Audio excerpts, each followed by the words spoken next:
Hello everyone, and welcome back to our channel. I have to tell you, my heart was absolutely racing when I saw the latest glimpses of what is coming to General Hospital during the week of August 17th through the 21st.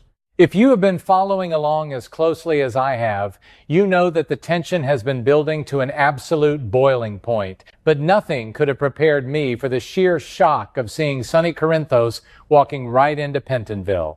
The moment that promotional footage rolled, showing our favorite mob boss striding into the visitor area to confront Jen Sidwell, I audibly gasped.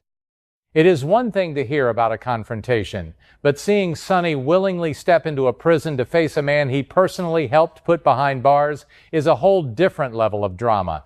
I could feel the heavy, suffocating atmosphere of that prison room right through the screen, and it immediately set my mind spinning with endless questions about what on earth Sonny is actually planning.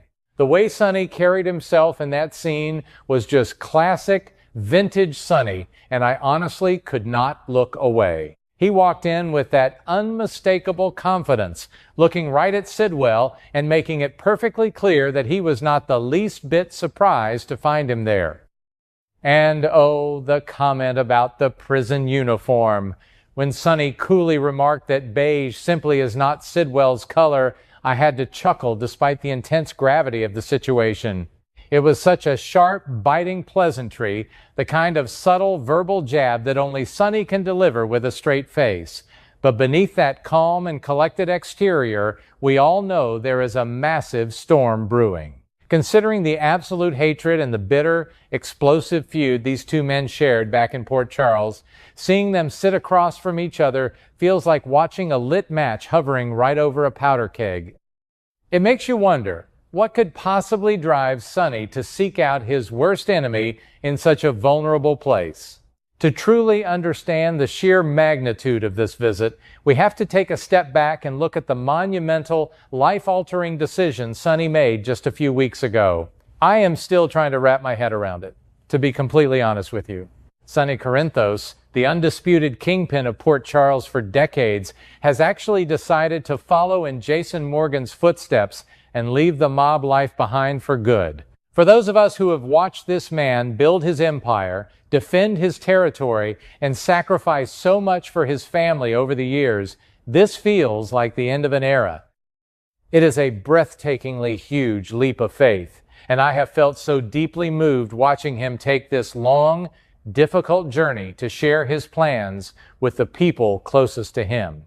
It is not just a business move. It is a profound personal transformation, and seeing him try to untangle himself from a lifetime of organized crime has been nothing short of fascinating. One of the most touching and complex parts of this journey has been his reunion with his brother and attorney, Rick Lansing. Seeing the two of them sit down together to map out a legal and strategic exit plan from the criminal underworld brought back a flood of memories for me. Their relationship has always been so incredibly complicated, filled with deep betrayals and fierce brotherly love. But right now, Rick is exactly the brilliant legal mind Sonny needs. I felt a real sense of hope watching them collaborate, knowing that untangling Sonny's vast, shadowy network is going to require nothing short of a miracle. Rick understands the intricate web of Sonny's life better than almost anyone, and their shared determination to find a clean way out gives me a glimmer of hope that maybe, just maybe, Sonny can actually pull this off without losing everything he holds dear. But of course, nothing in Port Charles is ever simple, especially when it comes to matters of the heart.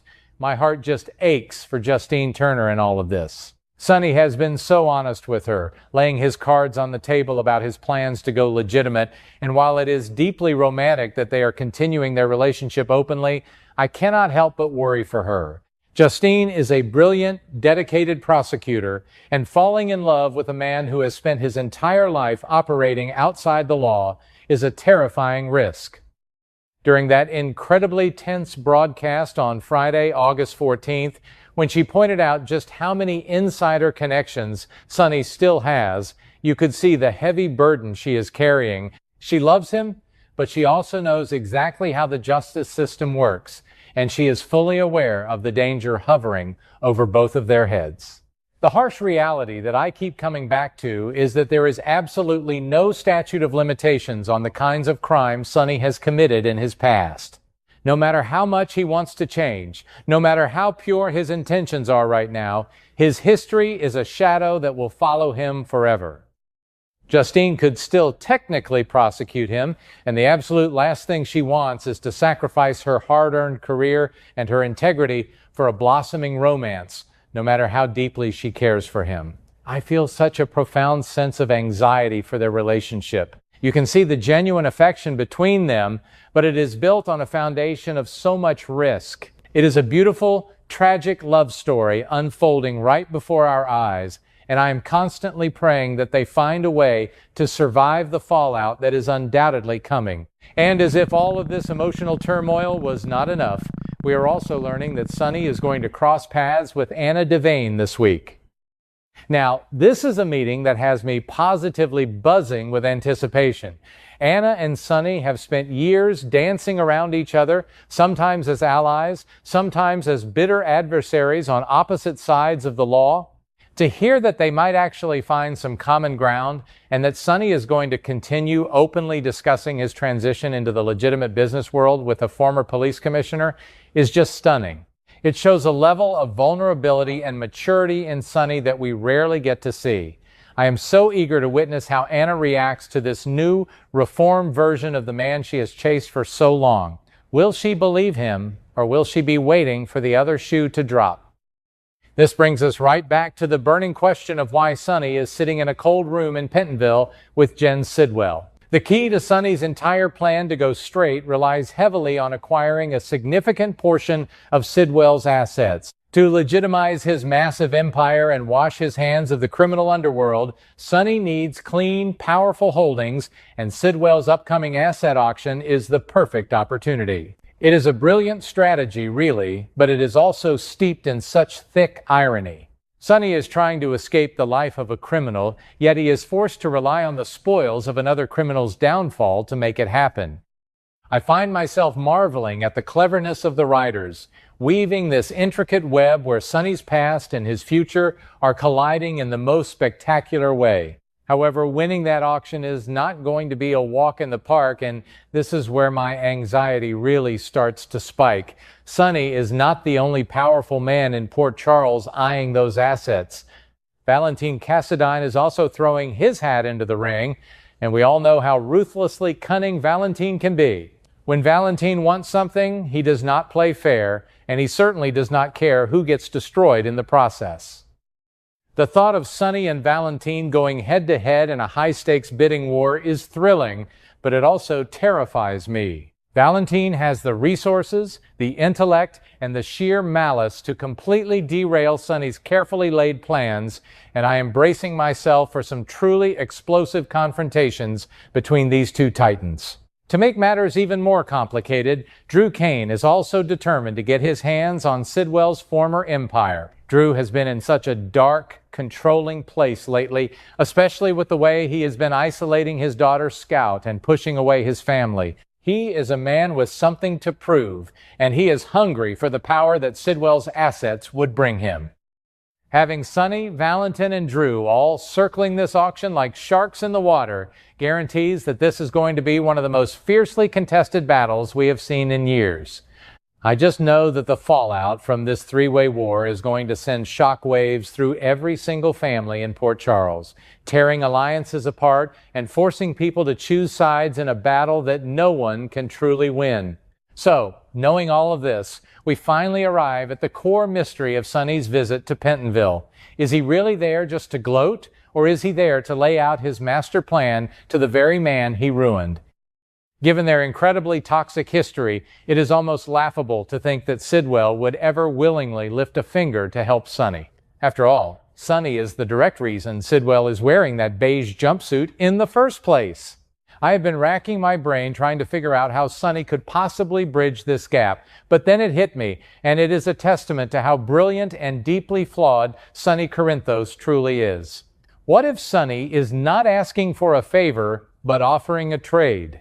What if he has found the one thing that a wealthy, arrogant man like Sidwell desperately needs now that he is locked behind bars? Life inside Pentonville for a former high roller like Sidwell has to be an absolute nightmare. He is a target, a man stripped of his power and his luxury, thrown to the wolves. As Justine so astutely pointed out, Sonny still holds immense power and deep connections on the inside. It makes perfect, chilling sense that Sonny's bold proposition involves offering Sidwell guaranteed protection. Imagine Sonny promising to make Sidwell completely untouchable behind bars, ensuring his safety and comfort, but only if Sidwell provides the crucial insider information Sonny needs to outmaneuver Valentine and Drew at the auction. It is a classic mob tactic, a brilliant, manipulative chess move that shows Sonny still knows exactly how to play the game, even as he tries to leave the board. But this is exactly what has my stomach tied in knots. It is a profound, terrifying paradox. If Sonny is truly committed to leaving the criminal world behind, why is he still resorting to these dark, back-alley deals to get what he wants? By stepping back into the shadows to broker a corrupt agreement with a convicted felon, is he actually escaping his past, or is he just paving the way for a brand new catastrophe? I cannot shake this overwhelming feeling of dread that this desperate attempt to secure his legitimate future is going to backfire spectacularly. It feels like we are standing on the edge of a massive cliff, watching Sonny inch closer to the edge, and I am just waiting for the ground to crumble beneath him. The emotional weight of this storyline is simply phenomenal, and I will be glued to my screen every single day this week, praying that our beloved Sonny finds a way out of this impossible maze before it is too late.